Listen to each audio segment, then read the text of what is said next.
পোস্টের চর্চা দীর্ঘ সময় ধরে চলছে, কি ঘটনা তিনি ঘটিয়েছেন? হ্যাঁ, এটা সেরকম বিষয় নয়।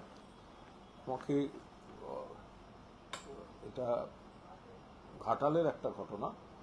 ঘাটালের যে হাসপাতাল আছে সেখানে একটি ডায়ালিসিস কেন্দ্র, সেটা মার্চ মাসে ভার্চুয়ালি উদ্বোধন করেছিলেন মমতা বন্দ্যোপাধ্যায়, মাননীয় মুখ্যমন্ত্রী। আবার গত 2-3 দিন আগে দেখা গেছে ওখানকার সাংসদ দেব উদ্বোধন করছেন।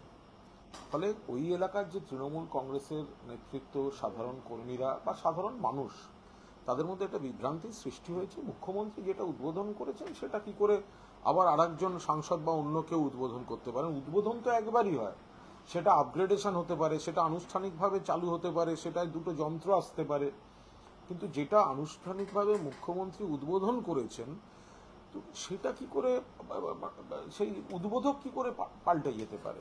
তো আমি সেটাই, যেটা ওই এলাকার মানুষ আমাকে যা যা পাঠিয়েছিলেন সেটাই আমি টুইট করেছিলাম। তো বিষয়টা ওইটাই। তো আমাকে সাংসদ বলেছেন, যে ব্যাখ্যা দিয়েছেন, দিয়ে বলেছেন যেন আমি সোশ্যাল মিডিয়া পোস্ট করার আগে একটু খবর নিয়ে লিখি। তো আমি শুধু তাকে সব খবর নিয়েও বলতে চাই যে উদ্বোধন দুবার হয় না। উদ্বোধন কখনো দুবার হতে পারে না। যেখানে উদ্বোধক হিসেবে মমতা বন্দ্যোপাধ্যায়ের নাম দিয়ে, ব্যানার দিয়ে, সেখানে কর্তা ব্যক্তিরা দাঁড়িয়ে ছবি তুলে ভার্চুয়ালি উদ্বোধন হলো, এমন হতে পারে তারপরে আরো সেটার এক্সপ্যানশন হচ্ছে, সেটায় যন্ত্রপাতি এসছে, বা ওনার যদি মনে হয় যে উনি এলাকার মানুষকে জানাবার জন্য করবেন, তো উনি একটা ভালো প্রেস কনফারেন্স করতে পারতেন। তার জন্য আর একবার উদ্বোধনে হয় নাকি কখনো দুবার উদ্বোধন? তো এখন এই দুবার উদ্বোধন বিষয়টা নিয়ে একটা কনফিউশন হয়েছে, ওই এলাকায় রয়েছে। ওখানকার বহু মানুষ আমায় জানিয়েছিলেন, আমি সেটুকু বলেছি। সেটা যদি ওনার খারাপ লেগে থাকে ওনার ব্যাপার। হয় না এটা, মানে দুবার উদ্বোধন হয় না। বাকি ওখানটার প্রচারের জন্য উনি যে কোনো কর্মসূচি নিতে পারেন, যে কোনো কর্মসূচি নিতে পারেন, প্রচারের আলোয় আনার জন্য, মানুষকে জানাবার জন্য, সব করা যেতে পারে। কিন্তু একবার মুখ্যমন্ত্রী উদ্বোধন করার পর দুবার উদ্বোধন হয় না। আপনি জায়গাতে লিখেওছেন, সেটা হচ্ছে যে আপনারা কয়েকজন অপ্রিয় সত্য বলে বিষপান করছেন। আমি এই টুইটগুলো নিয়ে আর কিছু বলবো না। একটা এলাকার বিষয় ছিল, সে আমাকে ওখান থেকে একাধিক মানুষ এগুলো পাঠিয়েছেন। আমার মনে হয়েছিল তারা এক্সপেক্ট করছিলেন যাতে আমি বিষয়টা সকলের সামনে আনি। এখন সকলের সামনে আনা মানেও তো একটা কারণ বা অকারণে বিতর্কের মধ্যে জড়ানো। কিন্তু আমি ওখান থেকে আমার কাছে যা এসেছিল আমি সেই হিসেবে সেটা টুইট করেছি। এরপরে যে সংক্রান্ত, মানে যার সংক্রান্ত, তাকে আমি এমনিতে খুবই পছন্দ করি, এবং ফলে আমি তার সঙ্গে বাড়তি বিতর্কে জড়াতে চাই না। ও একসঙ্গে পর্দায় রিসুম ডাসুম করে 5-6 জনকে একসঙ্গে 20 জনকে শুইয়ে দিতে পারে।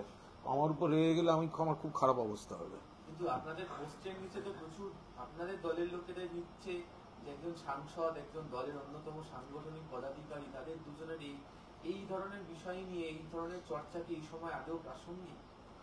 এগুলো তো যে কোনো ওই এলাকার কিছু নাগরিক, ওই এলাকার মানুষের যে বিভ্রান্তি, তো সেই বিভ্রান্তির শুধু প্রতিফলন, এবং তার মধ্যে দিয়ে সতর্ক থাকা। যে দেখুন, আরেকটা হচ্ছে যে আমি মমতা বন্দ্যোপাধ্যায় উদ্বোধন করার পর যদি দ্বিতীয়বার কেউ উদ্বোধন করেন, তাহলে তো প্রথম উদ্বোধনটাকে অস্বীকার করা হয়, এটা বোঝার চেষ্টা করুন। যদি প্রথম উদ্বোধনটা হচ্ছে মমতা বন্দ্যোপাধ্যায় করেছেন, ভার্চুয়ালি করেছেন, উদ্বোধনটা তো করেছেন, তার তো সব ছবি সবাই জানেন উদ্বোধন হয়েছে। তো ফলে এখন যদি আবার নতুন যন্ত্র এসছে, আরো ভালো করে চালু হলো বলে নতুন করে উদ্বোধন হয়, তাহলে তো এটা যেন দেখিয়ে দেওয়া হচ্ছে যে আগের বার উদ্বোধনের সময় সেটা কোনো উদ্বোধন হয়নি। এ তো মানে মুখ্যমন্ত্রীর উদ্বোধনটাকে ছোট করা হচ্ছে। যদি এইটা লজিক হয় যে ওটা পুরোদস্তুর আরো ভালো করে চালু হলো এবং সেটা এলাকার মানুষকে জানানো, তার জন্য প্রেস কনফারেন্স, ওখানে কোনো অনুষ্ঠান সব হতে পারত। উদ্বোধন দুবার হয় না। তা এবার সেটা যেভাবে পারেন সেভাবে নেবেন। এই সংক্রান্ত বিষয়ে আমার শেষ প্রশ্ন, সেটা যে আপনি ভীষণ দাসুমের কথা বললেন পর্দায়, সেটা কি প্রতীকী নাকি? না, পর্দায়। আমি ওকে খুব পছন্দ করি, ও খুব ভালো। ও চাঁদের পাহাড়ে সিংহের সঙ্গে লড়েছিল। আগামীকাল রাম দক্ষিণের যারা দাম দিয়েছেন প্রাইমারি কিন্তু আগামীকাল আরেকটি কর্মসূচি ডাক দিয়েছেন নতুন কোর্ট, সেখানে আগামীকাল রাত্রি 11টা থেকে শাসকের ঘুম ভাঙাতে সুপ্রিম কোর্ট। আমরা খুব স্পষ্টভাবে বলে দিচ্ছি যে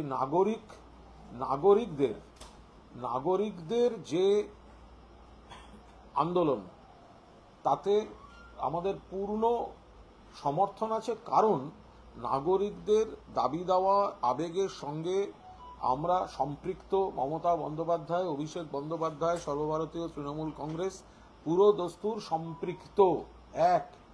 কিন্তু যদি বিজেপি, কংগ্রেস, সিপিএম বা অন্য কোনো সংগঠন রাজনৈতিক উদ্দেশ্য নিয়ে মুখ আর মুখোশের বিভ্রান্তি তৈরি করে কোনো পলিটিক্যাল ইভেন্ট তৈরি করার চেষ্টা করে, কুৎসা করে, অরাজকতা তৈরির চেষ্টা করে, আমরা তার বিরুদ্ধে তথ্য, অতীতের ঘটনা, অন্য রাজ্যের ঘটনা দিয়ে আমরা মানুষের কাছে বলবো।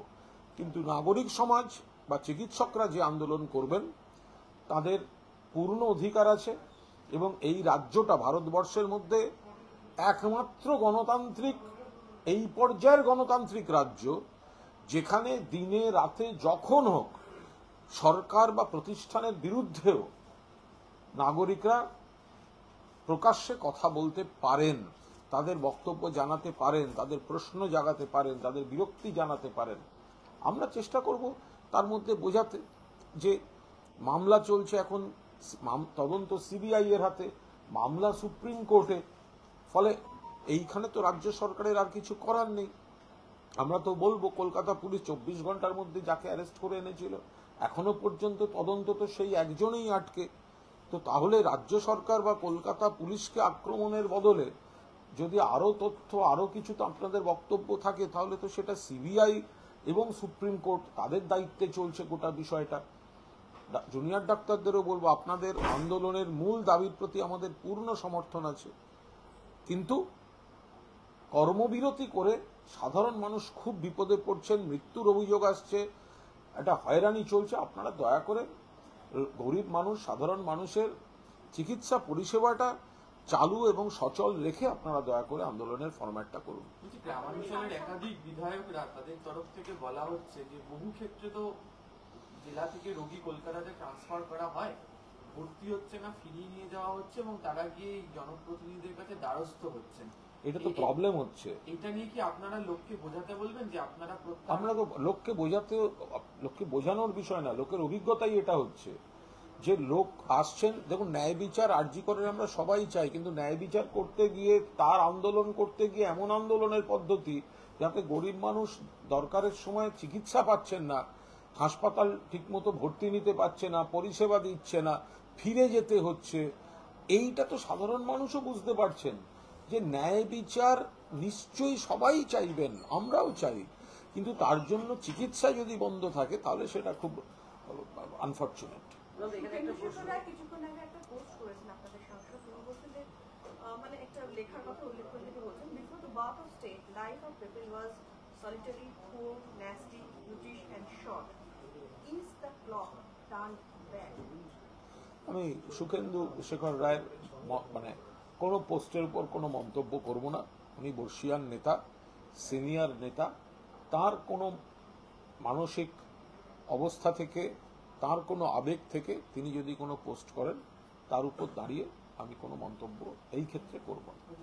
যে প্রসঙ্গে আমরা ছিলাম জুনিয়র ডাক্তারদের এই কর্মবিরতির প্রসঙ্গের কথাতে, সেখানে জুনিয়র ডাক্তারদের তরফ থেকে একাংশে বলা হচ্ছে যে যারা পিজিটি বা জুনিয়র তারা তো সবসময় চিকিৎসা করেন এমনটা না, সহায়তা করেন, সিনিয়ররা নাকি চিকিৎসা করছেন, এবং কেন জেলাগুলোতে পরিকাঠামো ঠিক নেই যে জেলা থেকে এখানে কলকাতায় রোগী পাঠাতে হচ্ছে। এবং এগুলো সমস্ত রাজনীতির কথা। গ্রামের মানুষ, জেলার মানুষ, দূরের মানুষ খুব ভালোভাবে জানেন যে আগের তুলনায়, অতীতের তুলনায় জেলাভিত্তিক স্বাস্থ্য ব্যবস্থা, হাসপাতালগুলো কতটা বেশি চিকিৎসা দিচ্ছে, কতটা বেশি পরিচ্ছন্নতা দিচ্ছে, কতটা বেশি পরিষেবা দিচ্ছে। ফলে যারা বাম জমানার হাসপাতালগুলো, জেলার বিপর্যস্ত কাঠামো জানেন না, দেখেননি, তাদের পক্ষে বা জেনে শুনে কেউ এই ধরনের কথাবার্তাগুলো বলছে। ফলে এটা এরম নয় যে জেলাতে কাঠামো নেই, জেলার কাঠামো আগের থেকে অনেক বেশি উন্নত, কিন্তু কিছু ক্ষেত্রে রেফার করতেই হয়। তো সেই জায়গায় দাঁড়িয়ে সিনিয়ররা যতটা পাচ্ছেন সামলাচ্ছেন, কিন্তু তাদেরও তো একটা চাপ পড়ছে তাদের উপর। আর এটা তো কোনো কাজের কথা হতে পারে না যে জুনিয়ররা কোনো একটা দাবিতে আন্দোলন মানে কর্মবিরতি চালাতেই থাকবেন আর তারা রাজনৈতিক তর্কাতর্কিতে জড়াতে থাকবেন, এটা তো হতে পারে না।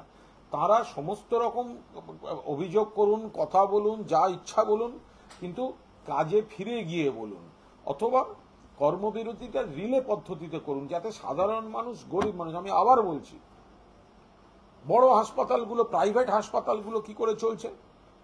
প্রাইভেট হাসপাতালগুলো চলছে, ডাক্তারবাবুরা চেম্বার করছেন, নার্সিংহোমগুলো চলছে, যত কাজ বন্ধের বিষয় হচ্ছে, গরিব মানুষ যেখানে যান, সাধারণ মধ্যবিত্ত নিম্নবিত্ত যান সরকারি হাসপাতালে, এটা কি সিস্টেম হচ্ছে?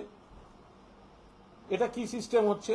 এ তো সেই বাম জমানার ইংরেজি শিক্ষার মতো হলো। সরকারি কাঠামোয় ইংরেজি শিক্ষা দেয়া হবে না, কিন্তু প্রাইভেট ইংলিশ মিডিয়াম স্কুলগুলো টাকা দিয়ে যান, ওখানে গিয়ে ইংরেজি শিখে আসুন, লোককে ঠেলে দেয়া হচ্ছে সেই দিকে। তো এটা কেন হবে?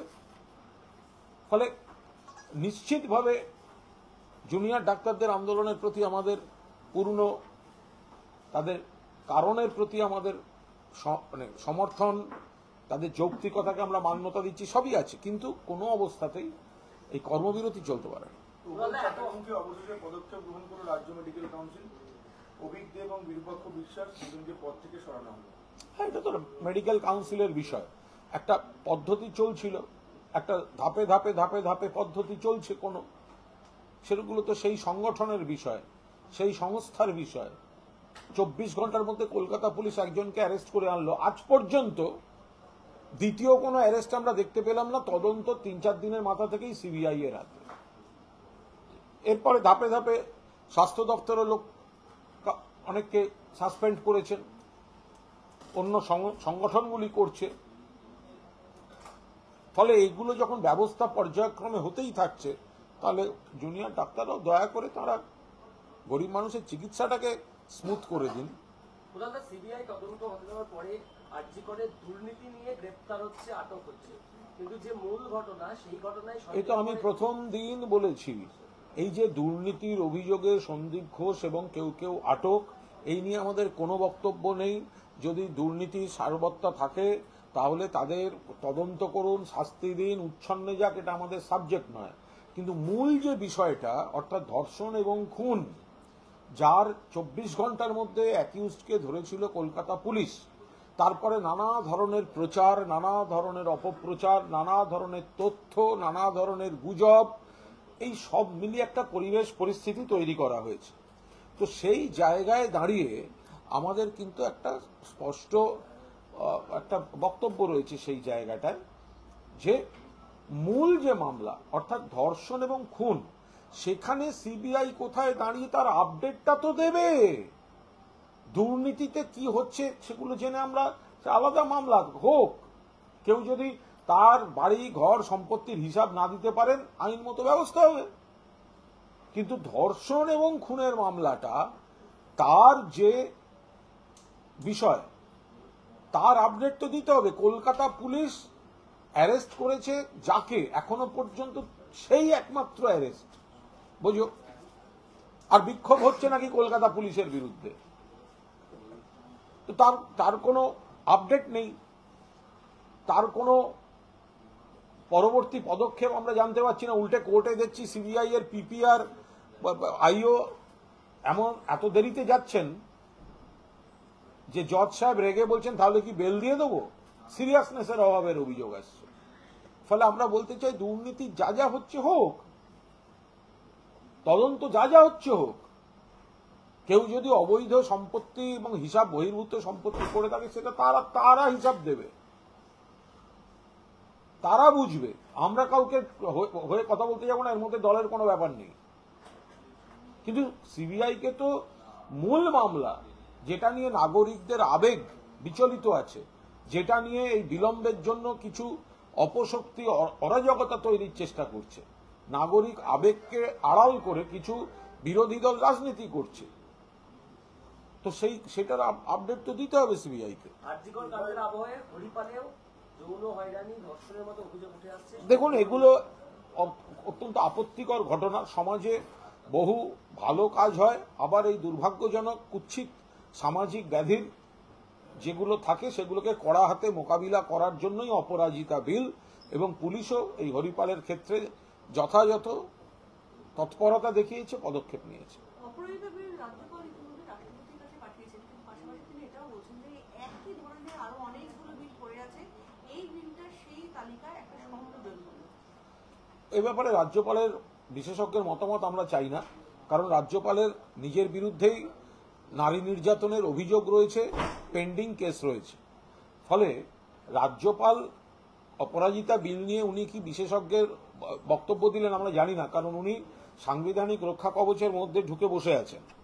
ফলে আমরা পরিষ্কার যেটা বলতে চাই, আমরা রাজ্যপালের কাজ বিধানসভায় পাশ হয়ে গেছে, আপনি বিল সই করে ছেড়ে দিন।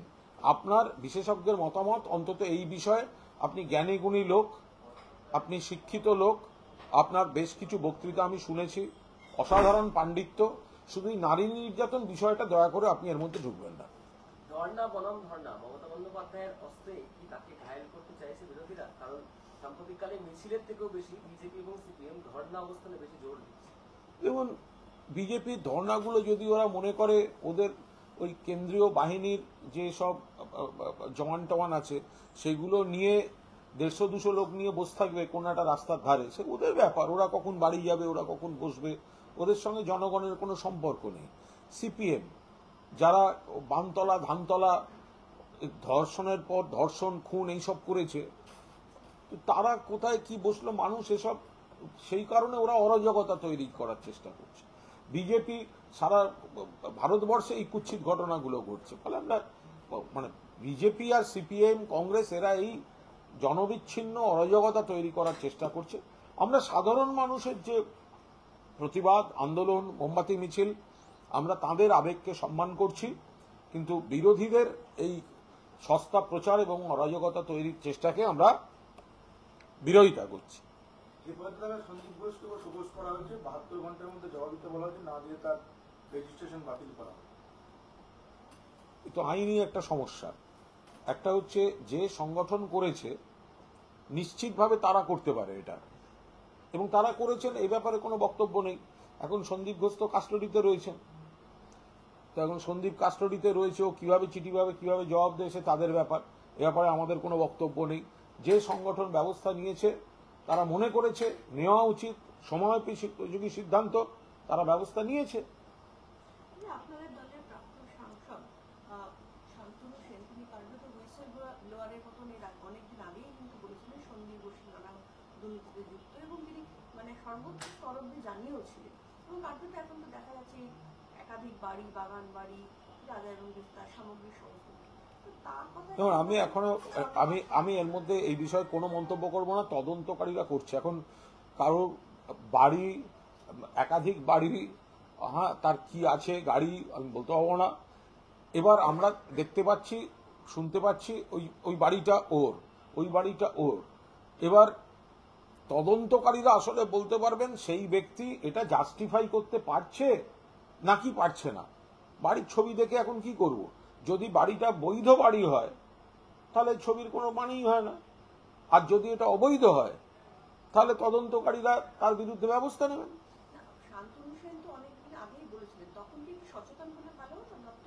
না, সেটা তো আমি আর আগেও বলেছি, তো আজকে নতুন কিছু নয়।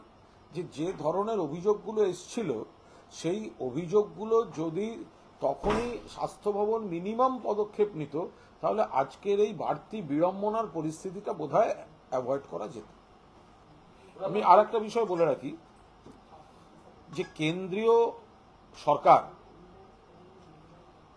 এ রাজ্যে বিজেপির নেতা কর্মী যাকে তাকে কি পরিমাণ কেন্দ্রীয় বাহিনী দিয়ে রেখেছিল সেটা এখন সামনে আসছে। আমরা জানতে পারছি deputy inspector general, DIG, SSG, CISF তার একটি সার্কুলার, এবং সেখানে দেখা যাচ্ছে আমাদের রাজ্য থেকে বিপুল সংখ্যক বিজেপির নেতা কর্মী যাদের নামও শুনিনি আজ থেকে, তারা কেন্দ্রীয় নিরাপত্তা পেত। শুধু পূর্ব মেদিনীপুরেই এখনো পর্যন্ত যে লিস্টটা এসছে, অনেকের কেন্দ্রীয় নিরাপত্তা আছে, কিন্তু 24 জনের কেন্দ্রীয় নিরাপত্তা তুলে নেওয়া হলো। 24 জনের, প্রত্যেকের নাম ঠিকানা এই সার্কুলারের মধ্যে রয়েছে। পূর্ব মেদিনীপুরে 24 জনের, এখনো অনেকের আছে, তুলে নেওয়া হলো 24 জনের।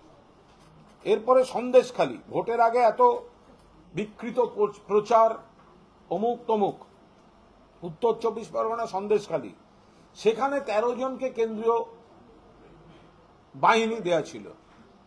তো এই যে কেন্দ্রীয় সরকার তুলে নিচ্ছে, এই তুলে নেওয়া সার্কুলার থেকে আজকে সামনে এলো যে সাধারণ মানুষের নিরাপত্তা কেন্দ্রীয় সরকার ভাবে না।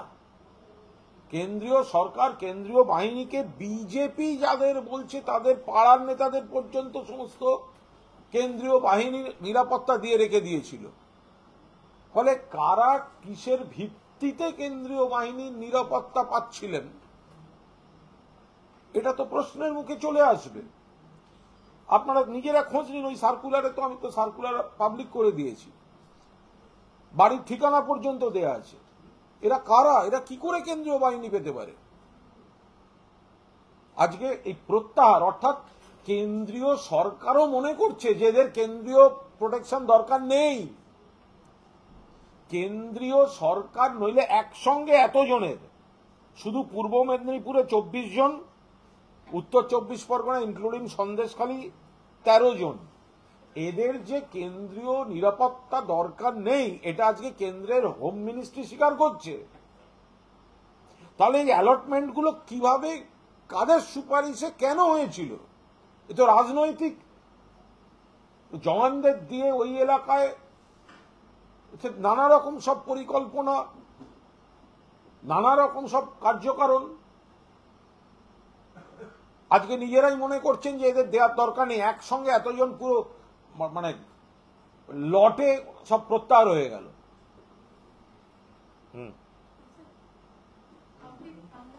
আজকে জগন্নাথ চট্টোপাধ্যায় এক বিজেপি রাজ্য সম্পাদক প্রেস কনফারেন্স করে বলেছেন যে ওপেন সোর্স থেকে আমরা যা জানতে পারছি, সঞ্জয় রায় ডিএনএ সিকোয়েন্স মিলে গেছে, 10 জন অভিযুক্তর লেয়ার্ড ভয়েস অ্যানালিসিস করা হয়েছে। আর দ্বিতীয়বার ময়নাতদন্তের প্রয়োজনীয়তা ছিল, কিন্তু দেহ নেই। প্রথম 5 দিন কলকাতা পুলিশ কি করলো সেটাই সিবিআই এর কাছে। আমি যতদূর জানি উনি বিজেপির নেতা, সিবিআই এর মুখপাত্র নন। তো সুতরাং সিবিআই কি মনে করছে বা না করছে এটা ওনার বলার কোনো কারণ নেই। আর উনি বলার পর যদি সিবিআই এর লয়াররা একই কথা বলেন, তাহলে ধরতে হবে বিজেপির শিখিয়ে দেওয়া কথা সিবিআই বলছে। আর ওনার কাছে যদি বাড়তি কোনো তথ্য থাকে, তাহলে উনি সংবাদ মাধ্যমে না বলে সিবিআই অফিসে যান, সেখানে গিয়ে একটা বয়ান লিপিবদ্ধ করে এগুলো বলে দিয়ে আসুন।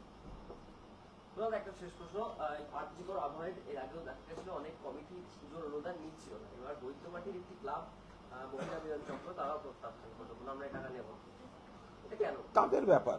যারা পুজোর সঙ্গে এই মানে আরজিকরের ঘটনা ন্যায় বিচার সবাই চায়, কিন্তু আরজিকরের ঘটনার ন্যায় বিচারের দাবির সঙ্গে পুজোর অনুদান ফেরানো, এটার কোনো সম্পর্ক নেই।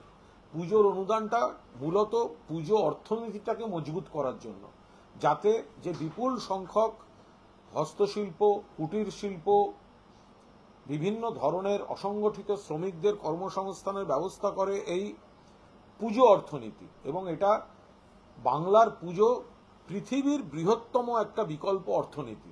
সেই অর্থনীতিটাকে মজবুত করার জন্য সরকার বেনজিরভাবে সময়োপযোগী ইতিবাচক পৃষ্ঠপোষকতা করে। করোনা কালেও এই কারণে বহু মানুষের আয়ের ব্যবস্থা হয়েছিল। এখন এটা যদি কেউ রাজনৈতিক মানসিকতা নিয়ে ফেরতের কথা বলেন, তাহলে ফেরত দিলে গত বছর যদি নিয়ে থাকেন, একসঙ্গে সবসুদ্ধ টাকাটা ফেরত দেবেন, অন্য কোনো কাজে লাগতে পারে।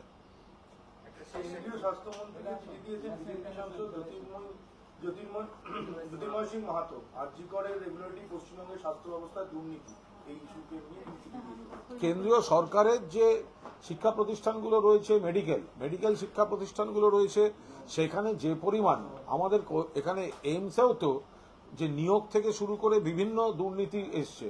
ফলে কেন্দ্রের যে ডাক্তারি পরীক্ষা, সেটাকে বলা হচ্ছে ভারতবর্ষের বৃহত্তম ডাক্তারি স্ক্যাম, যেগুলো নেট যেগুলো দিয়ে শুরু হয়েছিল। তো সুতরাং সেইগুলো বিজেপি মাথা ঘামাক। ডাক্তারি পরীক্ষায় প্রবেশিকায় কি পরিমাণ দুর্নীতি হয়েছে সেগুলো তো ধামাচাপা দিতে ব্যস্ত এরা। বিচার বিভাগীয় তদন্ত তো করলো না। কেন্দ্রীয় সরকারের দুর্নীতি কেন্দ্রীয় সরকারের সিবিআই কে দিয়ে ধামাচাপা দেওয়ার চেষ্টা হলো। ওরা আবার এ নিয়ে কি কথা বলছে? একটা প্রশ্ন করে আন্দোলন যে চলছে চারিদিকে এত, এই প্রয়োজনীয়তাটা কি আর কতটা ইম্প্যাক্ট করছে? মানুষের যেখানে আবেগ, মানুষের যেখানে বিরক্তি, মানুষের যেখানে মন সব প্রশ্নের উত্তর পাচ্ছে না, সেখানে নিশ্চিতভাবে মানুষের অধিকার আছে সেই আন্দোলন বা প্রতিবাদ চালিয়ে যাওয়ার। আমরা শুধু সতর্ক থাকব, নাগরিক আন্দোলনকে আমরা সম্মান করি, আমাদের দাবির সঙ্গেও আপনাদের মানসিকতা সম্পৃক্ত, ভুল বুঝবেন না।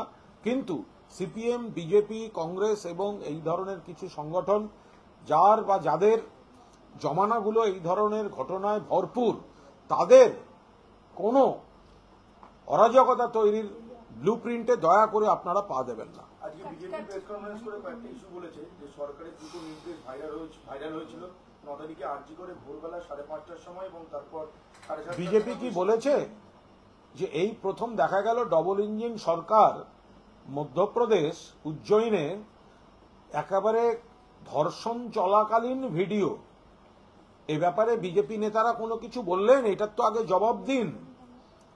ন্যাক্কারজনক ঘটনা, যে ভিডিওটা সোশ্যাল মিডিয়ায় পোস্ট পর্যন্ত করা যাচ্ছে না।